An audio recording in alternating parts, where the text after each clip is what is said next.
23 जून 2026 Mumbai local. बाहर तेज़ बारिश हो रही थी।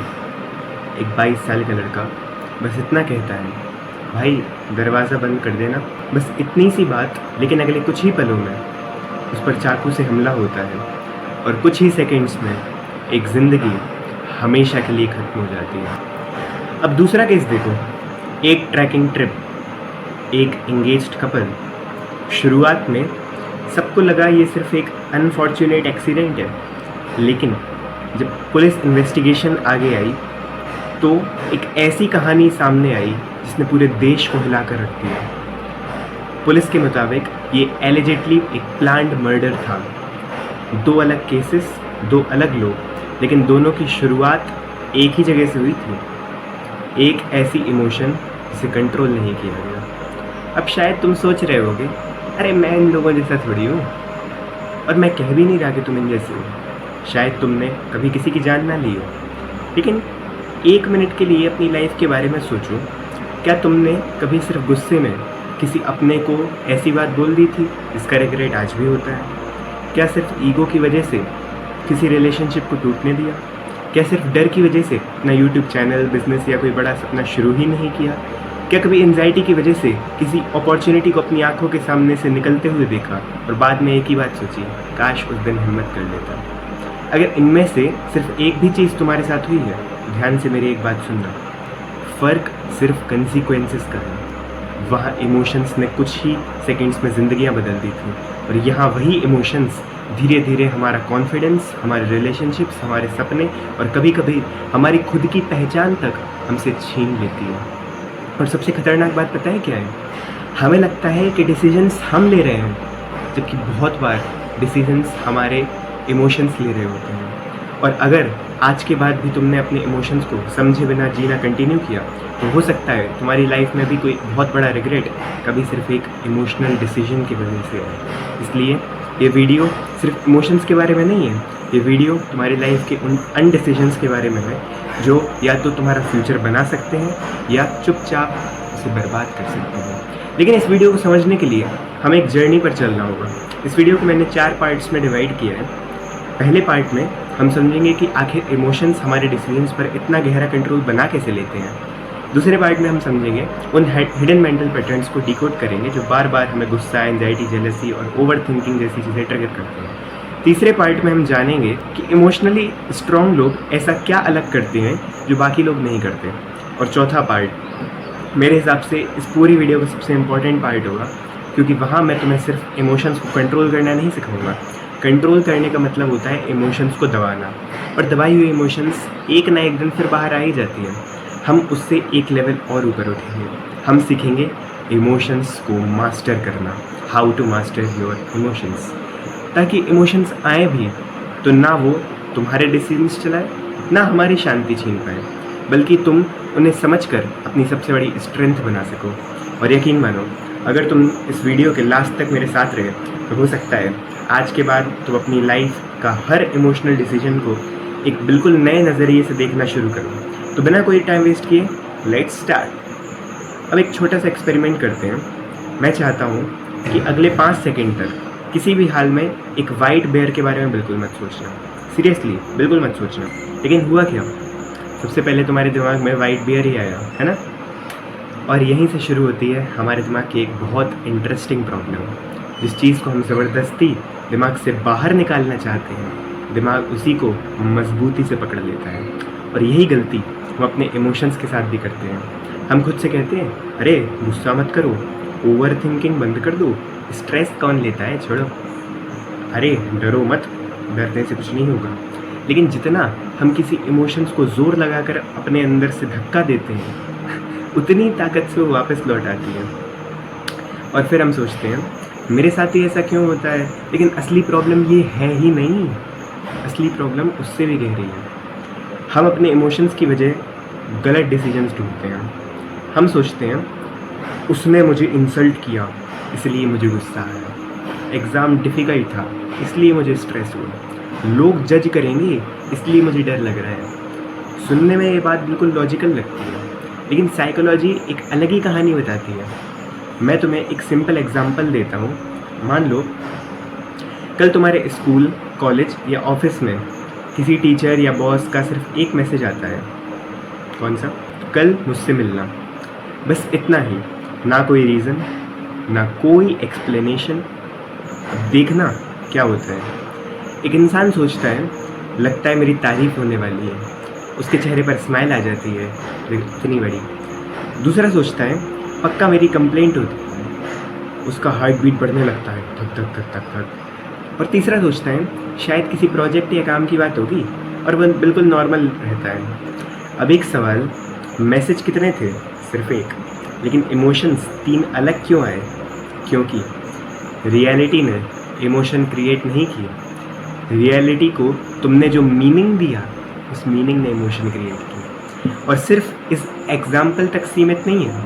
सोचो, एक ही एग्ज़ाम में 2 स्टूडेंट्स फेल होते हैं। पहला कहता है, मैं लूज़र हूँ, मुझसे कभी कुछ नहीं होगा। दूसरा कहता है, इस बार नहीं हुआ, अगली बार और बेटर प्रिपरेशन करूँगा। रिज़ल्ट, एग्ज़ाम दोनों का सेम था, लेकिन एक की आइडेंटिटी टूट गई और दूसरे का कैरेक्टर मजबूत हो गया। डिफरेंस सिर्फ इतना था, एक ने फेलियर को अपनी पहचान बना ली और दूसरे ने एक फीडबैक बना लिया। यहीं पर हमारी ज़िंदगी का सबसे बड़ा गेम शुरू होता है।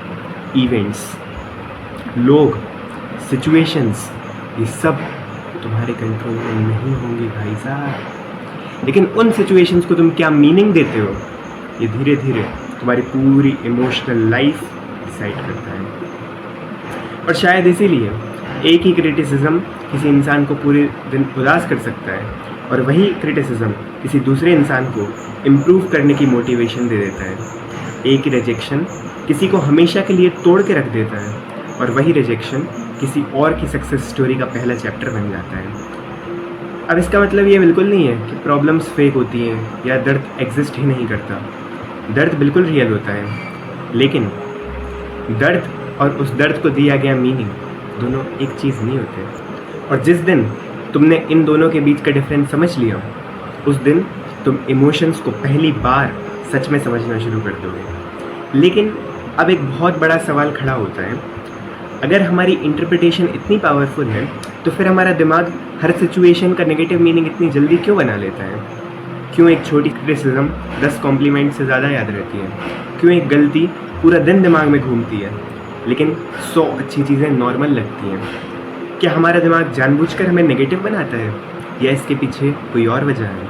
इसी सवाल का जवाब तुम्हें समझाएगा कि तुम्हारा दिमाग असल में काम कैसे करता है। और जब तक तुम ये नहीं समझोगे, तब तक इमोशंस को मास्टर करना लगभग नामुमकिन रहेगा। अब तक एक बात तो क्लियर हो गई है, हमारी इमोशंस को सिर्फ सिचुएशंस नहीं, बल्कि उन सिचुएशंस को दिया गया मीनिंग क्रिएट करता है। लेकिन अब एक और सवाल खड़ा होता है, अगर इंटरप्रिटेशन ही इमोशंस को बनाती है, तो हमारा दिमाग हर सिचुएशन का नेगेटिव मीनिंग इतनी जल्दी क्यों बना लेता है? कभी नोटिस किया है, तुम्हारा एक दोस्त देखकर रिप्लाई नहीं करता और कुछ ही सेकंड्स में दिमाग बोलने लगता है वो नाराज़ होगा। बॉस या टीचर कहते हैं कल मिलना, और तुम्हारा दिमाग तुरंत बोलता है पक्का कोई प्रॉब्लम होगी। इंस्टाग्राम पर किसी ने अनफॉलो कर दिया और दिमाग कहता है शायद मेरी वैल्यू नहीं है। अब ज़रा उल्टा सोचो, कितनी बार तुम्हारा दिमाग सबसे पहले ये बोलता है शायद वो बिज़ी होगा, या हो सकता है नेटवर्क इशू हो, या शायद वो किसी ज़रूरी काम में होगा। बहुत कम, बहुत कम। और इसी वजह से हम अक्सर एक ऐसी मूवी देखना शुरू कर देते हैं जो सिर्फ हमारे दिमाग के अंदर चल रही होती है, रियलिटी में एग्जिस्ट ही नहीं करती। लेकिन क्या इसका मतलब ये है कि हमारा दिमाग हमारा दुश्मन है? बिल्कुल नहीं। असल में वो वही काम कर रहा है जिसके लिए उसे हज़ारों सालों से डिज़ाइन किया गया है। इसके लिए समझते हैं एवोल्यूशनरी साइकोलॉजी को। एक छोटी सी इमेजिनेशन करो, हज़ारों साल पहले जब न शहर थे, न मोबाइल, न पुलिस, न हॉस्पिटल्स, एक इंसान जंगल से गुजर रहा है। अचानक झाड़ियों में आवाज़ आती है। उसके पास 2 चॉइसेस थी। पहला, हवा होगी, अरे चिल करो। दूसरी, हो सकता है कोई शिकारी हो, जानवर हो कोई। अब सोचो, जिसने हर बार पॉजिटिव असम्पशंस बनाई, उसके ज़िंदा बचने के चांसेस कितने होंगे? जिसने हर बार पॉजिटिव असम्पशन बनाई, उसके ज़िंदा बचने के चांसेस कितने होंगे? और जिसने हर छोटी आवाज़ कोई पोटेंशियल डेंजर समझा, उसके बचने के चांसेस कितने होंगे। इसीलिए धीरे धीरे हमारा ब्रेन एक चीज़ में एक्सपर्ट बन गया, डेंजर को पहले नोटिस करना, क्योंकि उस वक्त सर्वाइवल ही सबसे बड़ी प्रायोरिटी थी, खुशी नहीं। और यही प्रोग्रामिंग आज भी हमारे अंदर चल रही है, बस जंगल बदल गया है। पहले खतरा शहर से था, आज खतरा रिजेक्शन से लगता है। पहले जान का डर था, अब लोगों की ओपिनियन का डर लगता है। पहले झाड़ियों की आवाज़ से हार्ट बीट बढ़ती थी, अब एक नोटिफिकेशन से बढ़ जाती है। इन्वायरमेंट पूरा बदल चुका है, लेकिन ब्रेन की जो बेसिक राइटिंग पैटर्न था उतनी तेज़ी से नहीं बदल पाई। और इसीलिए एक क्रिटिसिज्म 10 कॉम्प्लीमेंट से ज़्यादा पावरफुल लगता है। एक गलती 100 अचीवमेंट्स पर भारी पड़ जाती है, और एक नेगेटिव कमेंट पूरा दिन दिमाग में रिपीट होता रहता है। तो अगर तुम्हारे दिमाग में कभी नेगेटिव थॉट्स आते हैं, इसका मतलब ये नहीं है कि तुम वीक हो, इसका मतलब सिर्फ इतना है कि तुम्हारा ब्रेन वही कर रहा है जिसके लिए वो इवॉल्व हुआ है। लेकिन यहाँ एक बहुत बड़ा ट्विस्ट है, तुम्हारा ब्रेन सर्वाइवल के लिए डिज़ाइन हुआ था, लेकिन तुम सिर्फ सर्वाइव करने के लिए पैदा नहीं हुए हो। और अगर तुमने अपने ब्रेन की इस डिफ़ॉल्ट प्रोग्रामिंग को समझे बिना जीना कंटिन्यू किया, तो हर बार तुम्हारे इमोशंस स्टीयरिंग व्हील पकड़ लेगी और तुम सिर्फ पैसेंजर बनकर रह जाओगे। इसलिए इमोशंस को मास्टर करने का पहला स्टेप उनसे लड़ना नहीं, बल्कि उन्हें समझना है। क्योंकि जिस चीज़ को तुम समझ लेते हो, उस चीज़ से तुम डरना बंद कर देते हो, और जिस चीज़ से डर खत्म हो जाता है, उस पर कंट्रोल पाना बहुत आसान हो जाता है। अब सवाल ये है, अगर हमारा ब्रेन डिफ़ॉल्ट मोड में सर्वाइवल पर चला जाता है, तो क्या हम इस प्रोग्रामिंग को बदल सकते हैं, या फिर हमें पूरी ज़िंदगी इसी के हिसाब से जीना पड़ेगा? यहीं से शुरू होता है इस वीडियो का सबसे इम्पॉर्टेंट पार्ट, क्योंकि अब हम थ्योरी नहीं, प्रैक्टिकल फ्रेमवर्क की तरफ बढ़ने वाले हैं। और वही फ्रेमवर्क तुम्हें इमोशंस को सिर्फ कंट्रोल नहीं, मास्टर करना सिखाएगा। तो अब तक हमने समझा कि इमोशंस हमारे डिसीजंस को कैसे इन्फ्लुएंस करते हैं, और हमारा ब्रेन हर सिचुएशन का नेगेटिव मीनिंग इतनी जल्दी क्यों बना लेता है। लेकिन अब सबसे इम्पॉर्टेंट सवाल, इसका सॉल्यूशन क्या है? और नहीं, मैं तुम्हें ये नहीं बोलने वाला पॉजिटिव सोचो, गुस्सा मत करो, स्ट्रेस लेना बंद कर दो, क्योंकि भाई अगर इतना आसान होता ना, तो आज दुनिया में इमोशनल प्रॉब्लम्स ही नहीं होती। तो अब बात करते हैं इमोशन कंट्रोल नहीं, इमोशनल मास्टरी की। और इसके लिए याद रखो ये 4 स्टेप्स, ये सिंपल ज़रूर है, लेकिन अगर ऑनेस्टली अप्लाई किए तो धीरे धीरे तुम्हारे इमोशंस को देखने का तरीका ही बदल जाएगा। स्टेप 1, पॉज, रिएक्ट मत करो।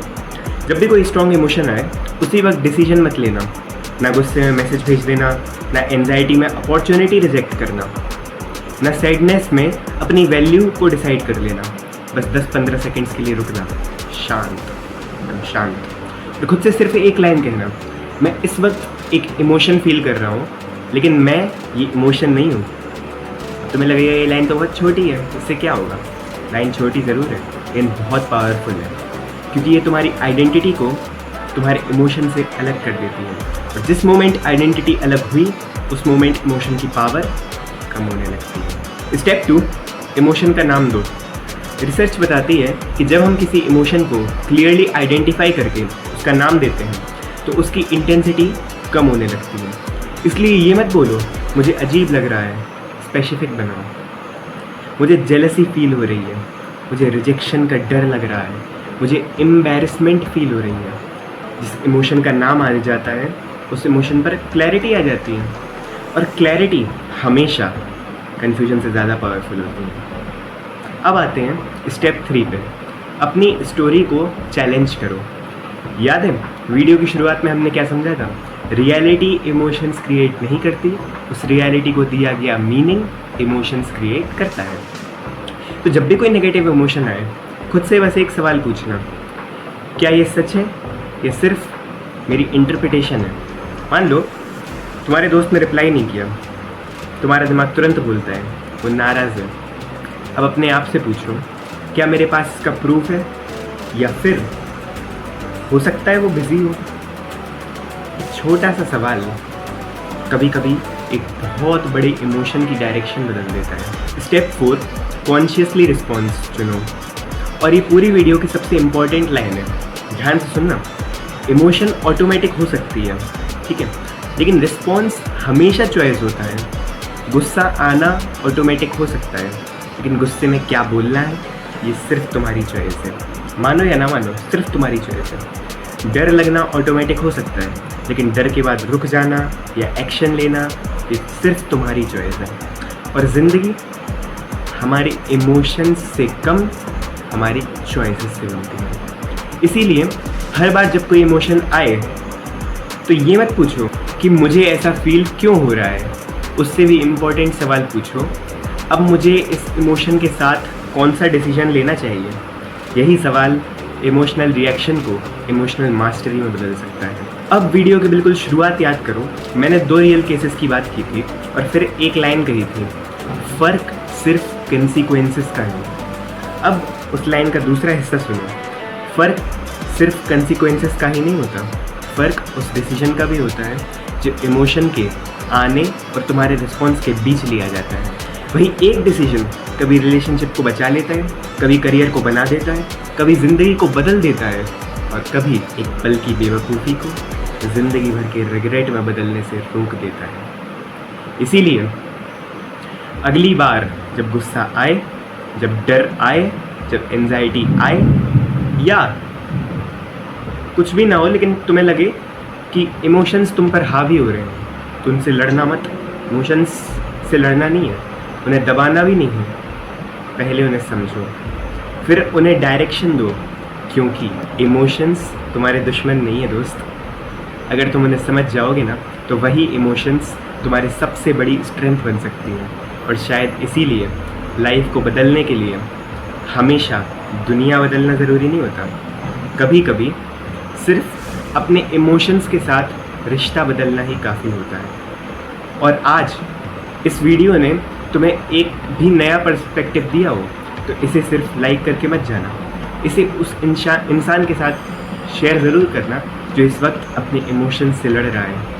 और अगर तुम अपनी लाइफ को एवरेज पर सेटल नहीं होना देना चाहते तो हेटर्स ऑफ मीडियोक्रिटी को सब्सक्राइब कर लो, क्योंकि यहाँ सिर्फ मोटिवेशन नहीं मिलती, यहाँ हम साइकोलॉजी को समझकर अपनी रियलिटी बदलना सीखते हैं। मैं मिलता हूँ तुमसे अगली वीडियो में।